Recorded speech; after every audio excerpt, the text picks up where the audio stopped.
Hi everyone, thank you so much for joining me today. So in today's video, I'm going to be sharing 7 different ways that you can use your Gilding Flakes. This is by all means not an extensive video of every single way that you could use them. There's definitely some more, but these are some of my favourite techniques. Now, I'm going to be using some Gilding Flakes from Indigoblu. So I've just shared with you the Chariots of Fire, but we've also got this Manchester Tart, which is a mixture of copper, silver and gold flakes. And then we've got Lancashire Rose, which is a mix of gold and copper. So those are the Gilding Flakes that I like to use. You can get other Gilding Flakes on the market, but these are my preferred ones. You will need a piece of sponge, and then I've got a scoochy foam, which Indigoblu sell, but you can just use a paintbrush, and that's just to remove the excess Gilding Flakes from your cardstock and to burnish them in. Now, my favourite glue is the Indigoblu Flitter Glue, which is a tacky glue. They have recently had a redesign of the bottle and a new formula of the liquid. So that's what I'm going to be using today to test it out and see how it works. It now comes with a pipette dropper lid and it's a glass bottle, and it's a lot more of a runny formula. So that's just something to bear in mind with the new redesign. Now, there are other tacky glues on the market, but this is by far my favourite.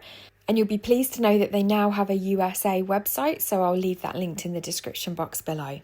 For some of the techniques today, I'll also be using a brayer. So this is just a speedball brayer. So anything like that in your stash will work great for these techniques as well.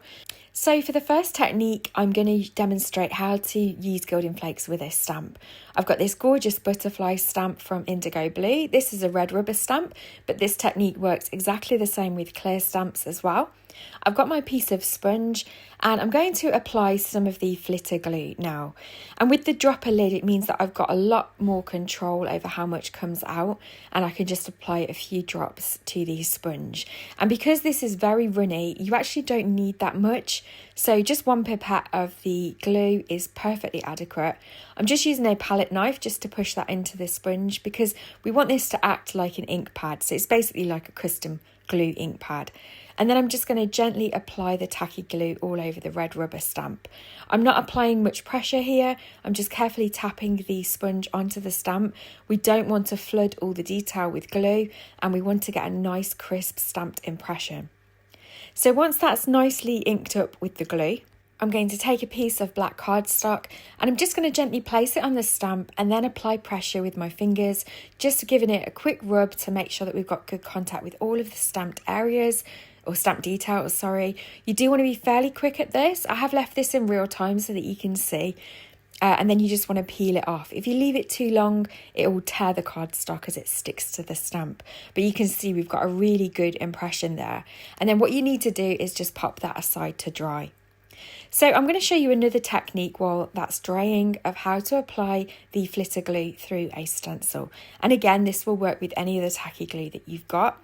I'm just going to work on a piece of copy paper here so that I don't get any of the tacky glue on my glass mat. And then I'm just going to reuse the sponge that I used for the stamp to just apply the glue through the stencil.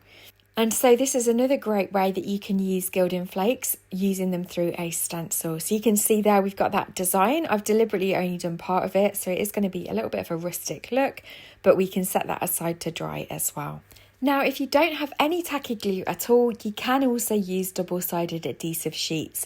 And that's what I'm using here. I'm just going to peel the backing off, line it up with that black card panel, peel off the release paper, and then I've got a perfectly double-sided adhesive sheet on my cardstock ready to use with Gilding Flakes. This is a panel of cardstock where I've applied the tacky glue, so you could do the exact same thing, cover a whole panel with the glue, and then you can create a full panel of Gilding Flakes. Now, the fourth way that you can use your Gilding Flakes is with your embossing folder. So this is the Gina Designs Tapestry embossing folder, and I've embossed a panel of black cardstock. And again, I'm just going to work on a scrap piece of paper here, and I'm going to use a brayer to apply the flitter glue. Now, this was where the new formula really came into its own. Obviously, it's working well so far with all the other techniques, and I have demonstrated this recently in another video, but where the new formula comes into its own is the fact that it is so runny, so you can just apply such a thin amount to the brayer, capture all the detail, and you don't get any kind of any kind of adhesive in areas on the design where you don't want it. So I just found that this was actually really great for this kind of technique. So I'm just going to blend the glue out there with my brayer, make sure I've got a nice even coverage, and then I'm just going to carefully brayer that glue onto the embossing folder. Now I will say that this technique really works best with 2D embossing folders or standard embossing folders. It doesn't work very well with 3D embossing folders just because there's so many different layers to the design, and so you don't capture all the design very well with the Gilding Flakes. So while I've got the brayer out and I've still got some tacky glue on my mat, I'm going to bring in a BetterPress plate. And this is another great technique that you can use your Gilding Flakes with. And I actually found that the new flitter glue worked so much better for this technique. I did recently share this in a video. Again, I'll leave a link to my Gilding Flake playlist. But this was just a great way of getting a foiled look with your BetterPress plates without the need for a hot foiling machine. This was just a great alternative. So I did need to add a little bit more of the flitter glue. And again, I'm just carefully brayering onto the BetterPress plate. And this is where the new formula really came into its own. I think being more fluid, it meant that there was no kind of lumps or bumps. It was a lot easier to spread with the brayer and just get a really thin coverage. So to use it with the BetterPress system, you then need to place the plate into your platform, pop the lid on, run it through your die cutter machine. And if the card gets stuck, just carefully but quickly peel it off the plate, and then you get this really gorgeous crisp impression. And I'll leave it to one side to dry, and I'll just wash my BetterPress plate in the sink with some warm soapy water. It really is as simple as that. So I'm going to show you the dried panels now, and we'll start adding our Gilding Flakes. So here's the stamped butterfly that we did first of all. I've got a piece of copy paper which I'm going to work on just to contain the flakes on that piece, and I'm going to add the Lancashire Rose Gilding Flakes. This is the mixture of copper and gold, and it's so pretty. And so to add your Gilding Flakes, you just want to apply the flakes and use your finger to burnish it into all of the areas that have got the flitter glue or tacky glue on. It's as simple as that. I find that the Indigoblu flakes are not very static at all, so I don't end up getting in a mess. I know a lot of people are put off Gilding Flakes because they can be messy, but I find these really easy to work with. I've used the paintbrush and now the scoochy foam just to remove any of the excess flakes, and then I'm going to take a dry microfiber cloth just to wipe any dust off my card panel, and then look at that. Isn't it gorgeous? The Gilding Flakes just look absolutely stunning with these kind of stamps, and because you've used a tacky glue, it's smooth to the cardstock, so it's not raised at all. There's no texture as such. But it just gives a really gorgeous impression. So that's the first technique. The second technique is the stenciled panel that we created. Again, I'm going to use the same Gilding Flakes here. And just a note that you know the tacky glue's dry when it's gone clear. It really doesn't take long to dry at all. I popped all the panels to one side while I was creating all the other ones, but really the butterfly was probably ready within a minute or two to apply the flakes. So there's not a long drying process. Once I'm happy that all of the tacky glue has got Gilding Flakes on, I can then take off the excess using the scoochy foam and then pop any dust back into the pot. Don't throw any of it away. You can use it and it actually creates some really cool effects as I've shown in a previous tutorial. Again, I've dusted it off with a dry microfiber and you can see we've got that gorgeous rustic impression from the stencil. And so that was the second way to use your Gilding Flakes. For the third and fourth way, I'm going to use these panels that are going to be completely covered in Gilding Flakes. I've got the one where I used the double-sided adhesive sheet, and then the other one where I've used the flitter glue to cover the whole panel of cardstock to create a tacky panel as well.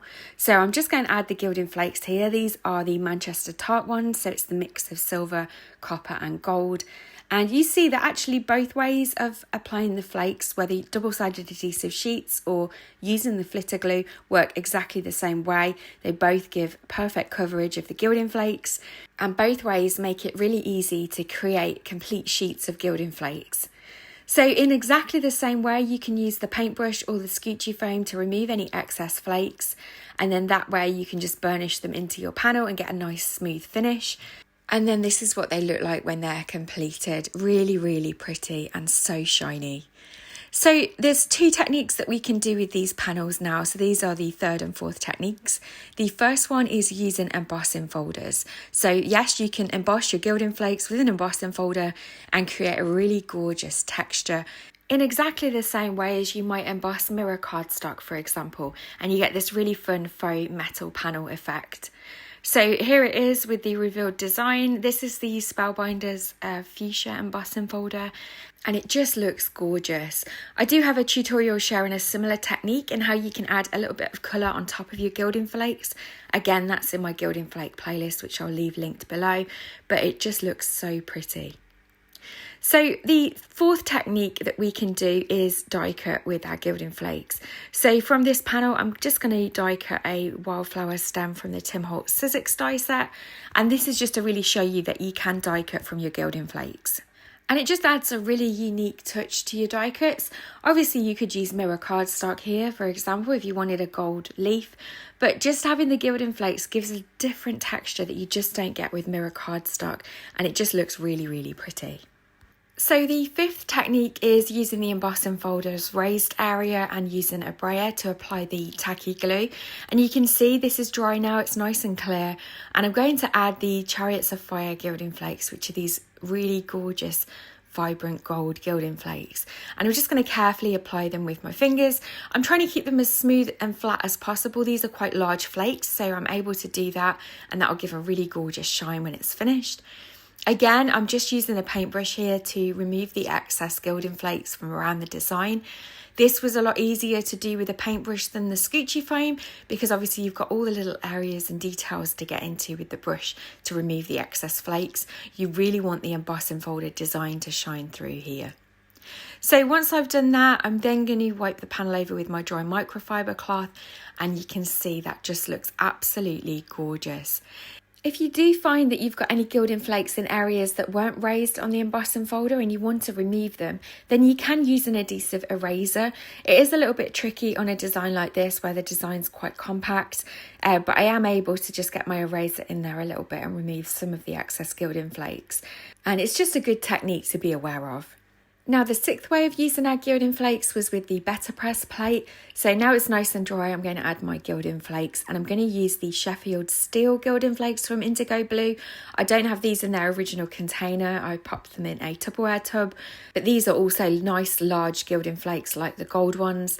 And I'm just using my paintbrush again to get into all of the design. Obviously the BetterPress has debossed the design into the cardstock, so using the scoochy foam may not work as well. You might want to use a paintbrush first of all, and then look at that design. I just think this is a great hack if you don't have a hot foil machine, but you want that foiled look.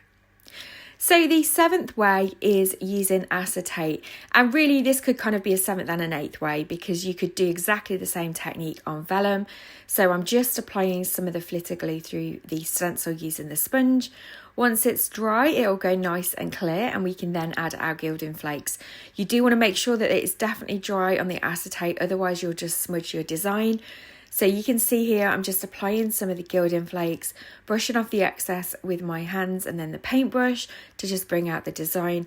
And you can see we get a really gorgeous impression here. You can definitely do this with vellum as well. And I do have lots of videos on my channel sharing different ways and different mediums to use your Gilding Flakes with. So I'll leave that linked in the description box below. So I really hope that you found this video a helpful resource to see different ways that you can use Gilding Flakes. There's so many more that I haven't touched on today that you can use Gilding Flakes with, such as on 3D creations with MDF, all sorts of different ways. But these are just some of my favourite ways that I've found to use Gilding Flakes in my card making. As always, all the products that I've used will be listed in the description box below. I do have a discount code that can be used at Indigoblu, so I'll pop that down there as well. They also have a website for the USA now as well, so again that'll be in the description box below, and my discount code will work there as well. As always, please don't forget to hit the thumbs up button if you've enjoyed this tutorial. Don't forget to leave me a comment. Also, you can hype the video if you've really enjoyed it. It really helps out small content creators like myself. And don't forget to subscribe to my channel if you'd like to see more from me. And I'll look forward to seeing you in another video very soon. Take care.